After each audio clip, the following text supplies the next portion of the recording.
Ganito nakadumi ang fuel filter ni Mira, kaya tama lang din na binaklas ko na ito. Kakarating lang din nitong bago kong fuel filter kit. Kaya need ko na ito ikabit agad-agad. Gamit itong fuel tank wrench, luluwagan ko na itong takip.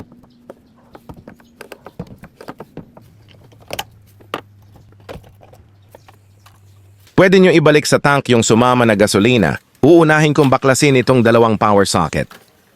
At babaklasin ko na itong floater.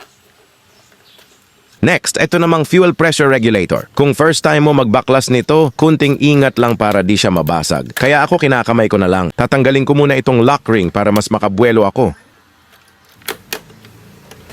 At natanggal na natin yung assembly. Madumi na, 'di ba? Siguro first time ni Mira magpalit ng fuel filter, nasa 45 kilometers na ang tinakbo niya.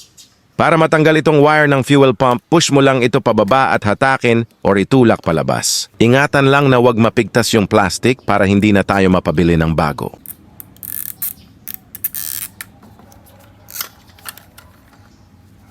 Tanggalin naman natin itong clamp sa ilalim ng fuel pump. Since gumagana pa naman itong fuel pump, hindi ko muna siya pinalitan. At lastly, babaklasin natin ito. Tingin ko ito yung daanan ng hangin para magka-pressure sa loob. Pero di ko sure. So lilinisin ko muna ito pati yung kanyang O-ring.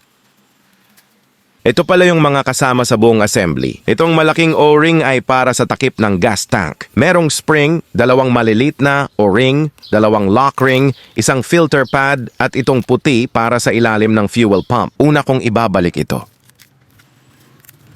Doon sa loob ng filter ay merong O-ring, kaya itong green na O-ring na yung gagamitin natin. At pwede na natin ipasok yung pump. Tinutulak ko itong maigi para pumasok siya doon sa O-ring. At ilalagay ko na itong parang rubber cup. Meron siyang guide, kaya need mo lang yan sundan. At ito naman ang kanyang lock. At ikakabit ko na itong filter pad. Meron din yan guide. I-press mo lang din ng maigi.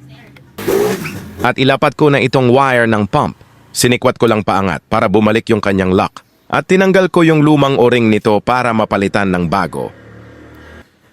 At isasalpak ko na siya, ipasok nyo lang ng maayos kasi may nakita akong nagkaproblema dito kasi pumilipit yung kanyang O-ring kaya nagkasingaw at humina ang buga ng fuel papunta sa engine. Lalagyan ko na siya ng lock ring. Yung isang side lang kasi yung kabila, hindi kasya yung isang lock ring.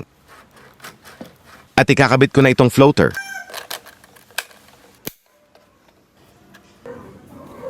All goods na at isasalpak na lang natin sa fuel tank. Papalitan ko na ito ng bagong O-ring.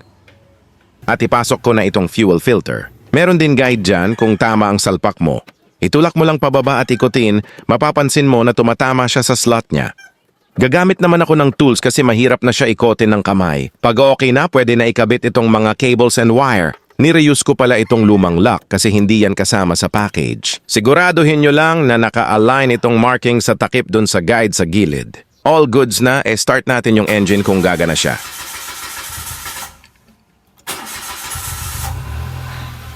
At lastly, pwede nyo kapain yung mga gilid ng takip baka may singaw. Test drive naman natin kung nawala yung pagkadyot-kadyot ni Mira. Buti na lang tumama ako, need lang talaga palitan ng fuel filter. Lumakas na ulit yung power niya. Kasi bago ako magpalit ng filter, humina yung hatak niya sa paahon. At merong kadyot tuwing aapakan ng accelerator. Since nasa 45k kilometers na si Mira, tama lang na magpalit na ng fuel filter. Kung need mo ng fuel filter assembly, ilalagay ko yung link sa baba.